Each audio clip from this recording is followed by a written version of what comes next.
One. Hi, and welcome to this episode of Brainy Moms, brought to you today by Learning RX Brain Training Centers. I'm your host, Dr. Amy Moore, here with my co-host, Teri Miller, coming to you today from a very sunny Colorado Springs, Colorado. We are super excited to introduce our guest to you today, Dr. Amanda Craig. Dr. Craig works with families and couples, often saying that relationships are her clients. Her focus is on helping families stay emotionally connected and repairing connections that are injured. She's the author of the book, Who Are You and What Have You Done with My Kid? Connect with your tween while they're still listening. Welcome, Dr. Craig. So good to have you with us. And we're excited to dig into the topic of emotional connection with our kids. But before we even get into that, if you would tell our listeners a little bit about yourself, about your background, and how you came to do what you're doing now. Well, hello, both of you. Thank you for having me. I'm really excited to talk about parenting and connection today. I'm born and raised in Minnesota. That's where I did my training. And I think I knew really early on I wanted to be a family therapist because I love relationships and systems. And I've learned over time how important they are to our individual wellness.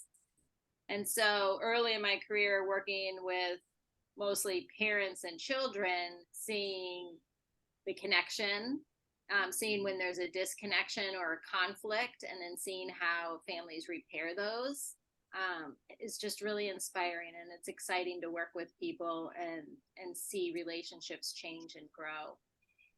And so I'm in Connecticut now, in New York City. And so I've gotten to see a lot of different people, from urban to rural to suburban to city.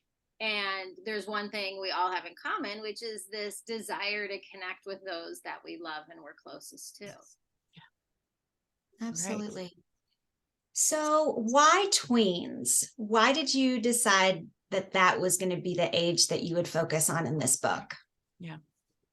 So I love these tween years, super exciting. I started to do research on the teen years and looking at development of a teenager and how we parent teenagers. And through the process, I kept coming into this little window of 9 to 12-year-olds.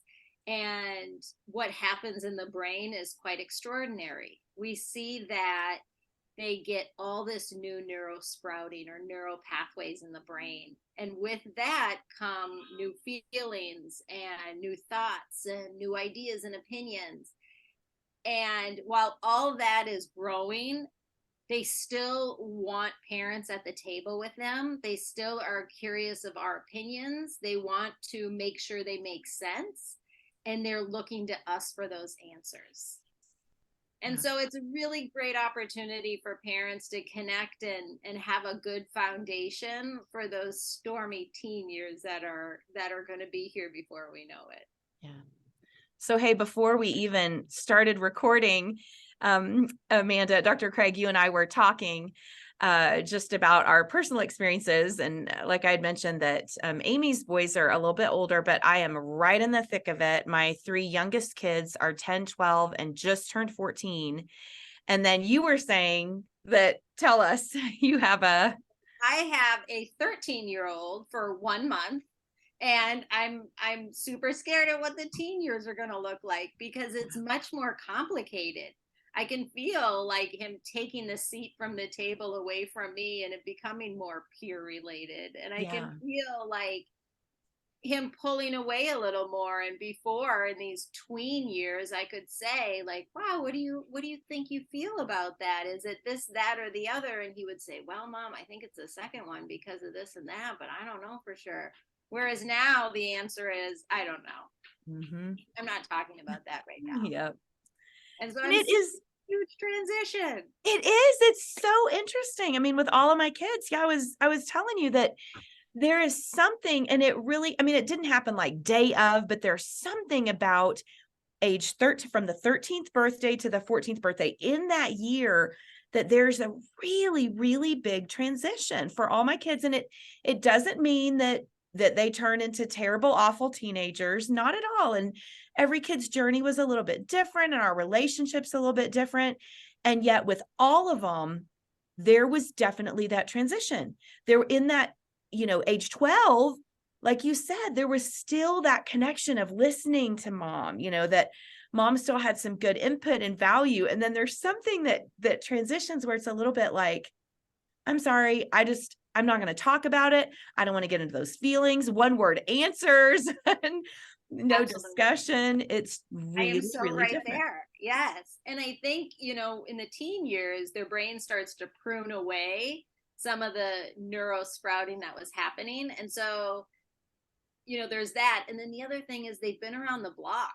9 to 12, they have started to go to birthday parties without us and started to have a sleepover or two, started middle school. I mean, there's really a lot they experience in those years that we are not involved in like we were when they were 6, 7, and 8. Yeah. Yeah. So for they my have things they pull from, right? Sorry. They have some ideas they pull from and some life experience now when they're 14. Absolutely. I love the title of your book.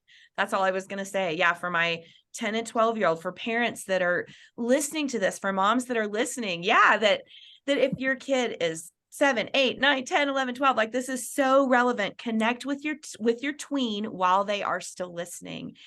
And I know when they're 11, when my daughter that just turned 14, when she was 11, I was like, this is golden. We're so close. Well, it'll always be great. And it's not that it's not great, but I want moms to hear, if your kid's 8, 9, 10, there are some really intentional things you can do right now that, Amanda, I'm so glad you're going to talk to us about, because let's just glean them. Let's just soak this up and make those intentional parenting choices. I love that. And I think you're so right. If we do during 7, 8, 9, 10, 11, 12, those years, if we can do these kind of pillars of emotional connection, I think it serves us so well when they're teenagers and beyond. So it's really kind of setting some work that really transcends through the lifespan. Yeah. So you talk about the 4 pillars of emotional connection. Walk us through those and why we need to know that. Yes. So I love these. And, I talk to parents about think big picture. It's not so much, here's a tip, go practice. It's more about kind of watching the dance, watching the flow between us. And so different kids will gravitate to different parts of the pillar more connected or more emotionally. And we as parents are going to be better at some of them than others. And you'll know what I'm saying as I kind of spell them out. So I talk about 4 pillars. I see you. I want to know you. I am here for you. And I will keep you safe. And what we want to do as parents is kind of dance between the 4 pillars. It's not a step by step, but it's engaging in all of them in a kind of fluid way. Sometimes using seeing them, sometimes using I will keep you safe. So it's fluid, and it's about kind of where we are, what we need, what our kids need. So if we break them down, the I see you is looking at the lens they see the world. So it's putting our value system, our opinion, our perspective to the side and really understanding what they think about things, what the day is that they're experiencing, how they are interpreting relationships, just really giving them space to talk out how they view life. And what is so important about that is when we give our kids time and space to think, it seems so basic, but when we give them think time, they hear themselves have a thought out loud, and then they judge themselves. Do I make sense or do I not make sense? And like that process will serve them so well. What we often do as parents is we might hear them start talking and say, well, instead you should do this. Or, oh, that sounds really hard. Here, go do this. Or, oh, why don't I call and do this for you? And what we do is shut down quickly the opportunity for them to think through and share out loud what is going on in their head. And that process is invaluable. To the point earlier of the brain growing, we want that to stay when the brain prunes. In other words, we want them to practice so much thinking through that stays, and in their teen years they've had 3 years of practicing thinking through something and being able to communicate it into the world. Okay. So that's a long-winded one. The I know you kind of. Well, wait, let me ask a question there. So yeah. what I'm hearing you say is that we need to give them the opportunity to problem solve while we stand by ready to help if there's an issue, but we rob them of the opportunity of learning those logical thinking skills, right? And so Bob Goff wrote a book called Everybody Always, and he talks about catching them on the bounce, right? So when you fall out, your parachute fails, you hit the ground, you want to catch them right as they bounce up rather than letting them fall again, which is when all the bones break and puncture all the organs and then, whatever. And so it just kind of reminded me of that idea that we need to be next to them as they're working through everything, not be a hands-off parent, but say, I'm going to let them approach this through the lens that they see the world, and we're just going to guide them. Is that what you're saying? Absolutely. And, now you're kind of nice segue into the second pillar, which is I want to know you, right? So the first one is really just giving them space to talk. Watch how often we as adults, whether it's coaches, teachers, parents, will cut kids off short. We really don't give them a lot of space to really talk out. They think slow. Sometimes it takes them a while to answer the question. Sometimes we don't like what we hear. In fact, that's a lot because they're so naive or unsure still. And then this second piece that you're getting into is, and what is that like for you? So this gets into that emotionality. When that happened in your group, when they started whispering when you walked up, right? That's seeing you. I got to hear your story. Wow. Tell me what that was like for you. Now I want to know your personal experience. Were you embarrassed? Did you think they were talking about you and you felt a little insecure? Or did you not really notice until later when Abby mentioned it to you? Right? We kind of want to give them a language for feeling. We want to help them connect experience with emotion, and then help them regulate emotion. Right? Yeah. So if each day they go into science and they feel nervous, oh, help me understand. What do you think it is about science class that makes you nervous? Oh, you said that yesterday that you were nervous in science. Do you think the topic is hard? Do you think it's just the unit and you normally do well? Does the teacher provoke something? Do you find their teaching style is complicated? Is the classroom, are the kids in the class, loud and off task? Or what is going on in that class? And what's that like for you? Right? So there we're pairing these two together to help them think through, identify emotion. They're not going to get it right at 9 and 10. This is more exposure, right? Mm-hmm. So by 12 and 13, they start to really be able to pair, oh yeah, that's nervous. I've been thinking about that for years now, right? I've been seeing what nervous is like for me. Oh, my heart beats. Oh, there's nervous. Yeah. Right? So we want to start pairing what their experience feels like, how they feel it in the body, and then what do you do with that? To tell a 15-year-old, can we stop and breathe through that? Like this, we go 3 breaths in, right? They're going to say, no, I'm not doing that. But when you tell an 11-year-old, would you breathe with me? Sometimes this helps me. Oh my gosh, this helps you, mama? Okay, what now? Right? I don't know if it's going to work for me. I might not do it, but what do you say? They're a little more open to it. Yeah. And then you can help teach that and model that so that then that can carry on when they're 14, when they're 15. It's that intentionality, I think, that you're talking about that's so important, and that, man, we just miss in the busyness of life. Absolutely. The busyness. And you make such an important point there of how do we model emotion, right? Because they feel if we're anxious or if we're angry or when we're exhausted, they see that. They may not put words to it, but if we can say, I always say to my kids, 9 o'clock, I'm tired, right? Like my patients are low. You're not going to get much from me after 9. So they know, oh, this is a personal, you're tired. It's 9:15. Yes, I am. Right?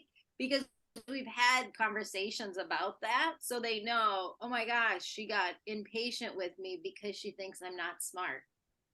Right? They know that's not it. They know mama's tired.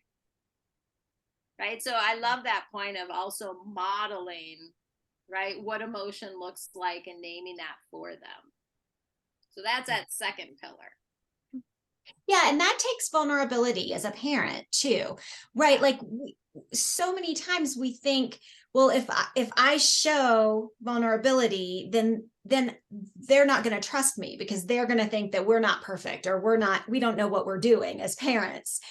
And so we're doing them a disservice by putting on a face of perfection, because then we set that expectation that that's what they're supposed to be, right? Mm-hmm. But if we can be vulnerable and say, hey, sometimes I have to breathe through this, and I'm going to show you how I do that, because my heart races too when I walk into something new.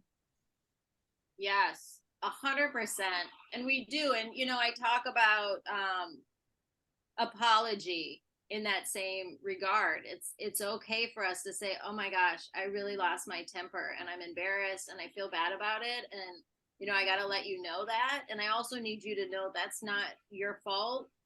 You didn't do that, right? It's my responsibility to own that.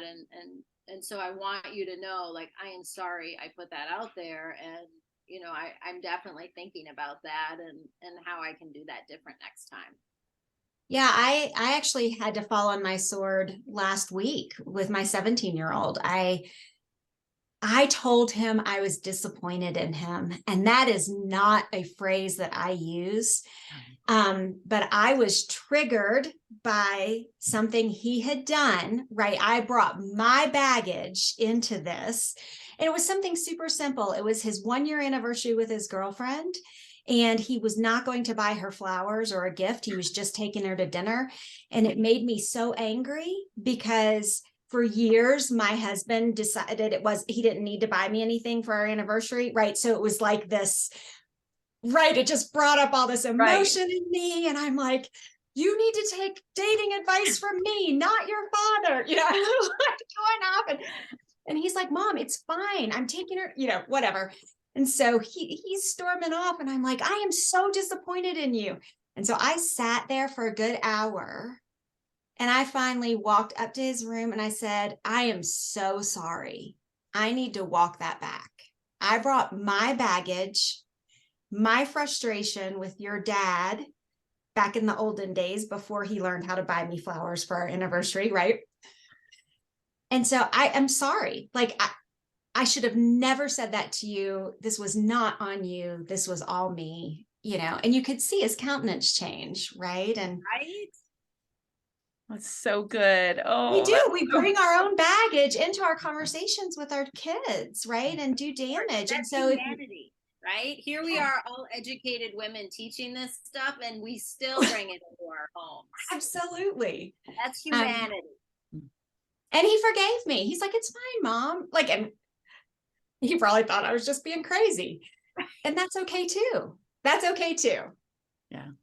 But you taught him there, right? I'm safe. I'm modeling something that he will take in. He felt that, and that feeling will be something he'll want to recreate in other relationships. Yeah.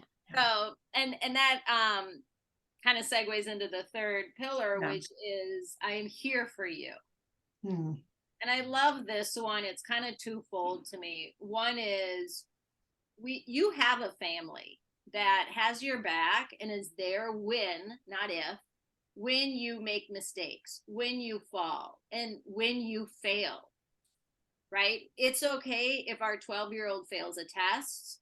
It's okay if our 12-year-old fails in a friendship.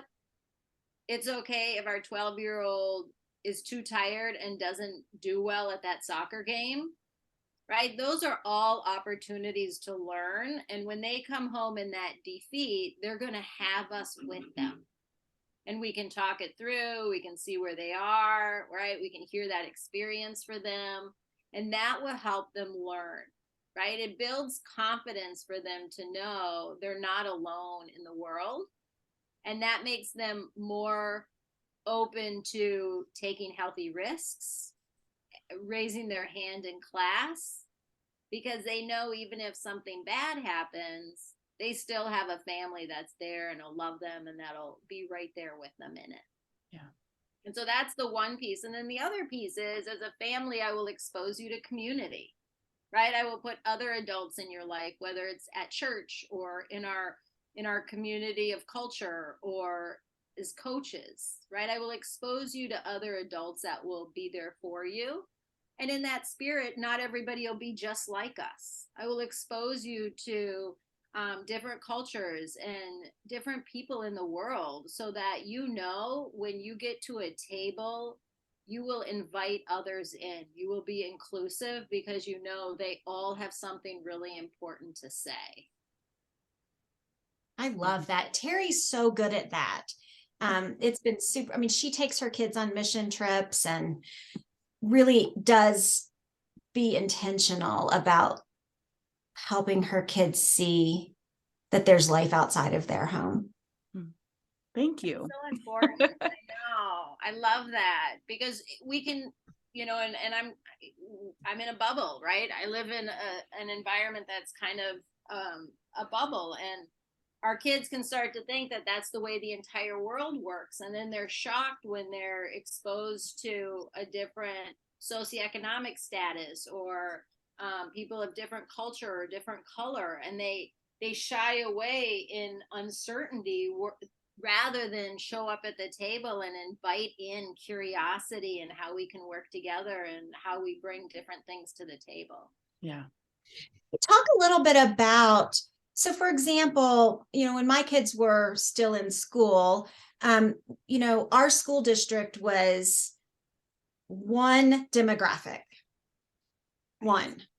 So I'm sure that I'm not the only family that lives in a school district with one demographic. So talk a little bit about what ways parents can broaden those experiences and exposures to other demographics and cultures for their kids without going on a mission trip, for example. Right. And, we're in the same experience where I live too. And, it'll vary depending on where you are, but often there might be, first of all, I love how we're getting more exposure to holidays outside of, when I grew up, it was like, we had Columbus Day, we had President's Day, we had, Christmas. Well, now we have so many other holidays we're celebrating and kids are aware of, right? The school systems are honoring communities outside. We're seeing, and I'm on the East Coast, we're seeing a lot with Yom Kippur and Diwali. And so we're getting in Day of the Dead, right? Those are all different cultures that my family isn't experiencing in our family, but yet they're learning about in school. And we're bringing that into the house to learn more about it as well. So just bringing that awareness of different holidays, inviting our school systems to have books that showcase different holidays or celebrations that come up from other cultures that maybe we're not as familiar with. And then where do we vacation? Where do we travel? Who are our neighboring communities? Right. Although my community doesn't have a ton of diversity, both sides that I neighbor on have a lot of diversity. And so how do we blend the line of those towns so that we gather in ways for calm and good, rather than staying just in our bubble or having hard town lines. Yeah, so you could even take your kids to restaurants in your neighboring towns. Exactly. Simple things. Yeah. Yeah. I want to hear you talk about, you mentioned just a little bit how these different pillars, you sort of access them or use them, or they are stronger from one kid to another with different relationships. And I'm really curious about that personally, because I do have a lot of kids and they are all very different. And in those tween years and even teen years, you know, there are some of my kids that it's real easy to do that, to ask that question, to, you know, say, how are you? That pillar of, I'm here for you. I see you. I want to get to know you. Those are easy to build with some of my kids. And then I've got other kids that's really, really challenging, even when they're 9, 10, 11. I mean, it's really hard. When I ask my 10-year-old, how was your day? She does not want to talk about it. She doesn't want to answer my question. She doesn't want to talk about her feelings. And so kids that are neurodiverse, so when we're talking about maybe autism spectrum disorder, you know, kids that maybe are adopted or foster, or, you know, have different maybe trauma issues or attachment issues, how can we as parents think about those pillars, access connection with our kids, but in the way they need it?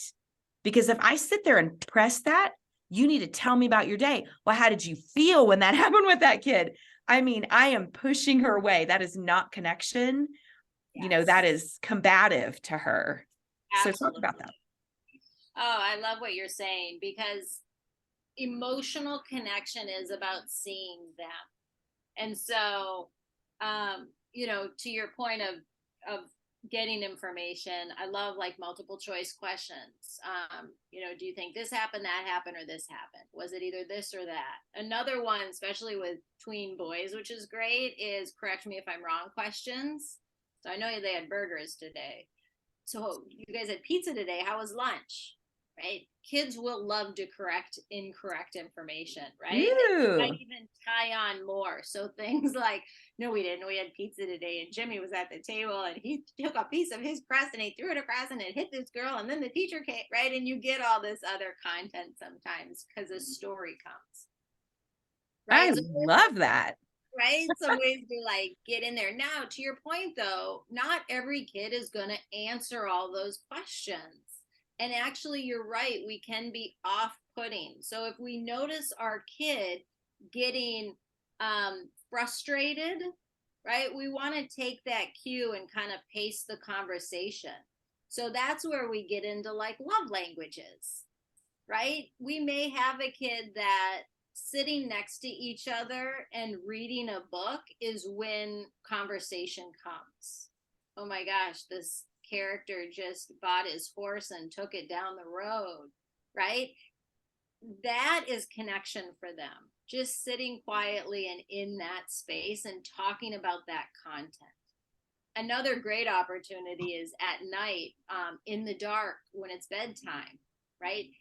That's often when the brain naturally starts processing the day. And you don't have to necessarily say, how was your day? Just you being in the room as they start to process, all of a sudden they'll say, you know what Sarah said to me today?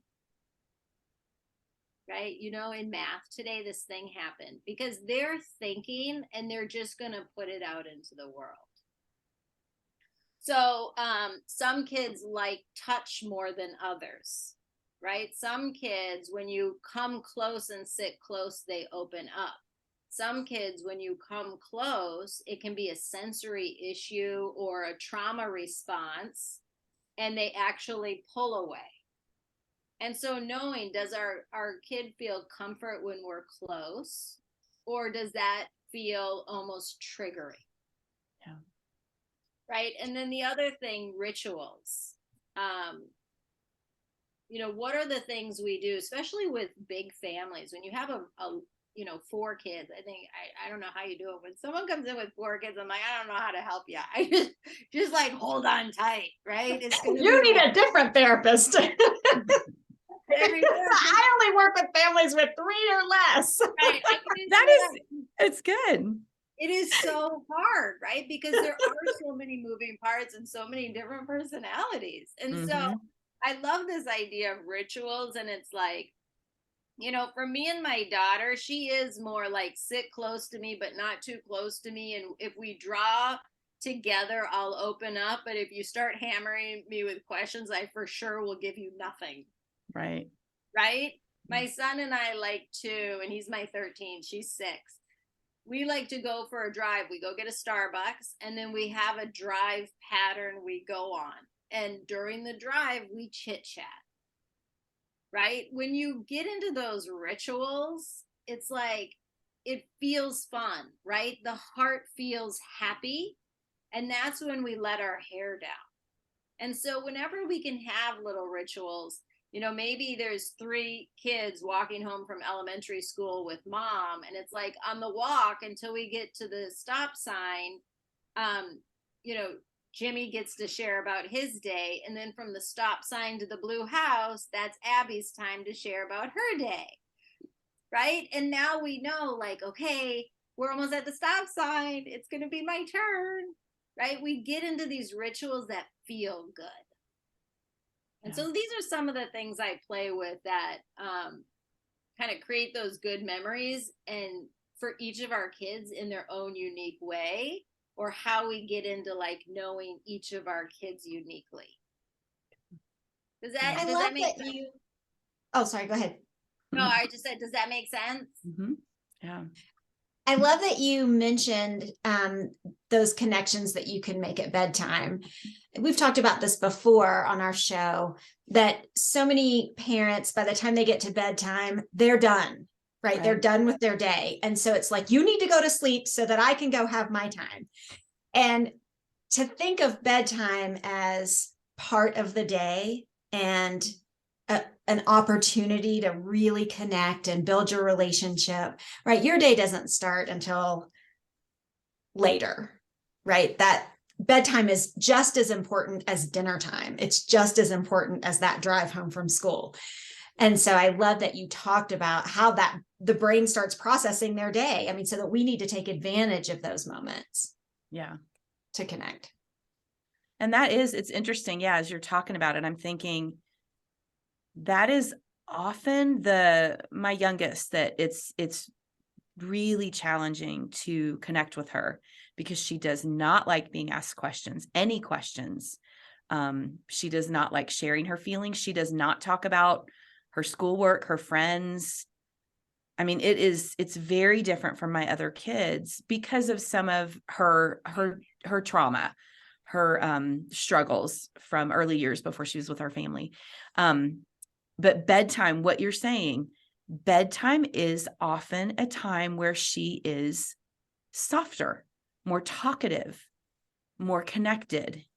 And I never realized that could actually be a neurological process that I can take advantage of, that I can try to use that time to connect with her.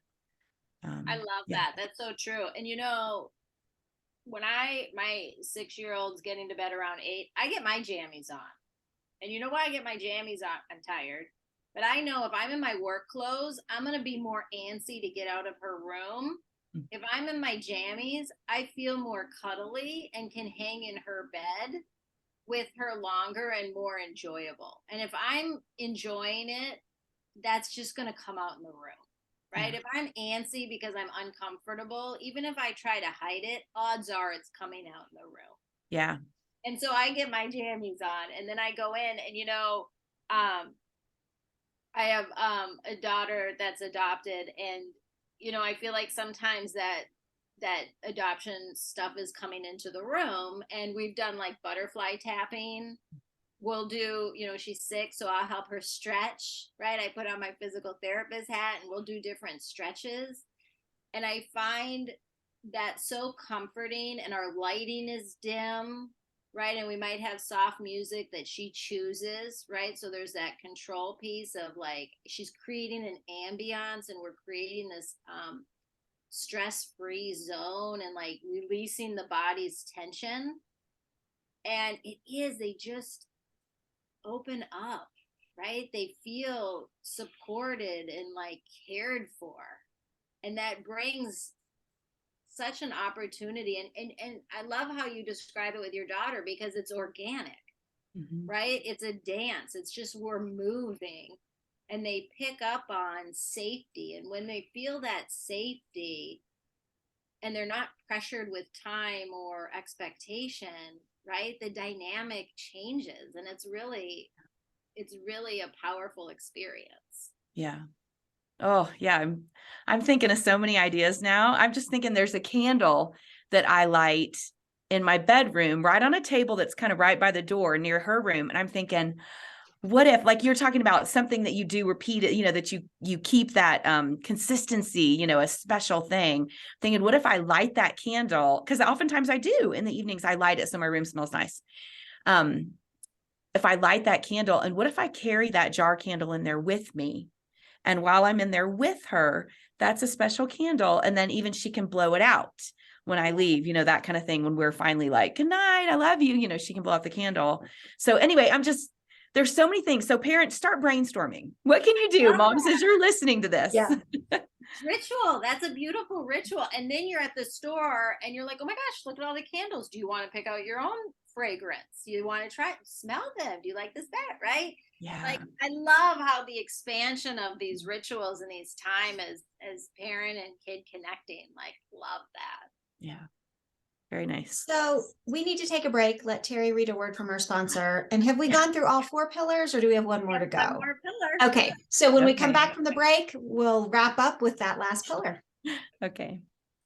Are you concerned about your child's reading or spelling performance? Are you worried your child's reading curriculum isn't thorough enough?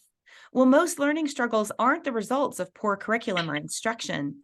They're typically caused by having cognitive skills that need to be strengthened. Skills like auditory processing, memory, and processing speed. Learning RX one-on-one brain training programs are designed to target and strengthen the skills that we rely on for reading, spelling, writing, and learning. Learning RX can help you identify which skills may be keeping your child from performing their best. In fact, we've worked with more than 100,000 children and adults who wanted to think and perform better. Learning RX would like to help get your child on the path to a brighter and more confident future. Give Learning RX a call at 866-BRAIN-01 or visit learningrx.com. That's learningrx.com. And we're back talking with licensed marriage and family therapist, Dr. Amanda Craig, about the 4 pillars of emotional connection with tweens. And so we have one more pillar to go. Let's hear about that. So I often have parents come in and say, I feel like if I do the first 3 pillars, the kids are running my house. I have lost all power and control. And that's really not the case. The 4th pillar is, I will keep you safe. And that's where boundaries come in. And what I say to parents, boundaries are so important because it does teach our kids what it feels like to bump up against a limit and feel that discomfort, guilt, regret. If we have no boundaries, our kids don't know what it feels like to bounce up against something that's not good, right? They don't have that, and they will like veer off into the sea, right? If they don't have a limit, they need that. So those are super important. And what I often say is have 2. Start out with 2 and really practice those 2, because the consistency and the follow through is so important. It's easy to try, get some pushback, and then give up. We really want to continue because that's where change occurs. That's where they start to learn what it feels like to have a limit. When they get that feedback from us that you've pushed the limit and I have to follow through, what that tells them is they practice delayed gratification. They practice the accomplishment of having a limit and stopping at the limit. And they also practice resiliency. So if my limit is you need to do homework before you have screen time, they practice the hard thing, right? Do hard things, do your homework, and then you get rewarded. That's resiliency, right? I do hard things and I bounce back. I do hard things and there's a reward. So there's a lot of good reasons we want to have that. I say the 2 because I think that's easier to parent. I think when you have a ton of rules, it's harder to parent and we often don't follow through. So stay with 2, really get good at it, do it for a few weeks, add another one then, but really start and focus on like what you're going to be able to manage and follow through with.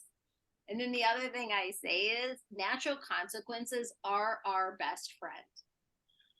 There's so many things we parent and we kind of over parent when really it doesn't have such a long-term effect. If I like push my kid to wear a coat, right? He might fight me and he might finally wear one, but that's not going to be as effective as a teaching as if he goes to school and he's cold, right? We want to give kids opportunities. He gets a C on a test. I'll tell you this, and parents seem to be surprised. Kids don't feel good with a C grade, right? They don't feel good with that test. Now, if I push him to study, and he gets that B+ or the A we're looking for, he's learned study hard, you get the desired result, and that's a good lesson. But there's also a really great lesson especially in 7th grade, 6th grade.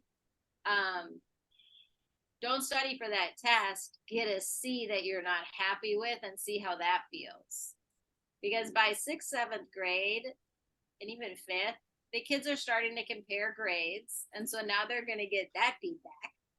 And they're going to get the personal feedback of what a C feels like. And that is an invaluable lesson that we can't teach in 11th grade. Right? By 11th grade, if they've gotten all A's, that C is going to matter more than it does in 8th grade. So I really encourage parents, let there be times. The place I veer away from natural consequences is safety, of course. Like you have to wear a helmet. You have to, we do have screen limits because too much screen time is just not good for the brain development. But there again, I have to parent that. The kid is not going to like that parenting practice. You will get the tantrum or the outburst, and we still have to parent that because that's just healthy for their brain. There's a lot of places outside of safety that we kind of parent when we can really let natural consequences take over. Okay. Oh, I love that distinction. Yeah. So just to recap, we overparent sometimes. And so pick and choose where we're going to impose stricter limits and allow natural consequences to happen on those other things. Yeah. I love that. Yes. Yes. And we have more energy then. We have more bandwidth. Yeah. Sure. Well, I think that you are going to write a great book next about how to navigate teenage years. And if you missed connecting with your tweens. Exactly. That's what I'm thinking about because it's not too late. Yeah. We are out of time for this podcast, but we are not out of time as parents.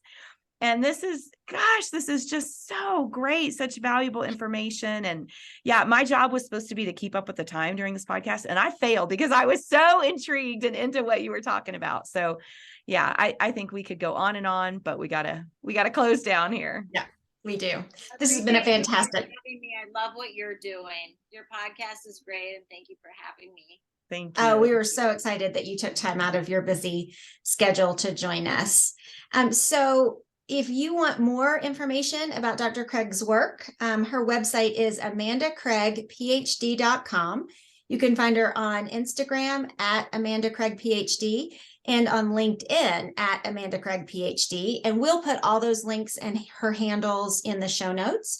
and including a link to purchase her book, Who Are You and What Have You Done with My Kid? Connect with your tween while they are still listening. So thank you so much, listeners, for listening to us today. If you loved our show, we would love it if you would leave us a 5-star rating and review on Apple Podcasts. If you would like to follow us on social media, we are on every platform at The Brainy Moms. You can watch us on YouTube at The Brainy Moms, and find us at brainymoms.co. So look, until next time, we know that you're busy moms and we're busy moms. So we're out. See ya. Bye-bye.